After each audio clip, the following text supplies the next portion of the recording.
simpleng idea sa pag-edit ng video. Guys, para ito sa mga baguhan.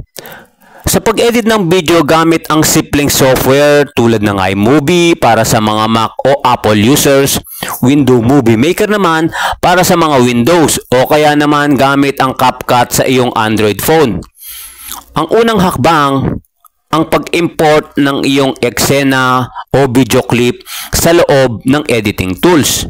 Pagkatapos, gagamitin ang iba't ibang tools tulad ng cut at arrange.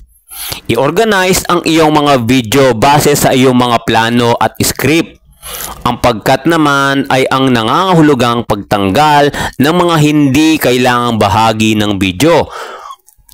Habang ang pag-arrange ay nagbibigay ng daan sa iyo na maayos ang pagkakasunod-sunod sa iyong plano.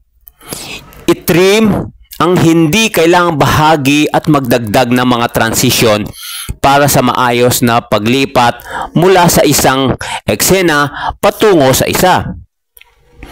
So, siguraduhin mo na ang iyong plano o script upang mapanatili ang pagkakaugnay ng iyong video.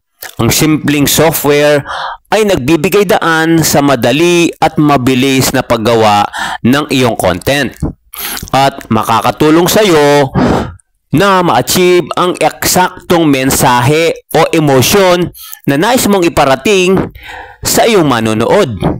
Sa huli, i-save ang iyong proyekto at maaari mo nang i-share ang iyong ginawang video sa iba't ibang platform o i-save sa iyong device. So yun lang ka-success, di ba? Simple lang. Sana may natutunan ka sa pag-edit ng simpleng video na ipinakita at sinare ko sa inyo. So kita-kits tayo sa next video. Salamat, ka-success, and God bless po, and bye-bye. Thank you.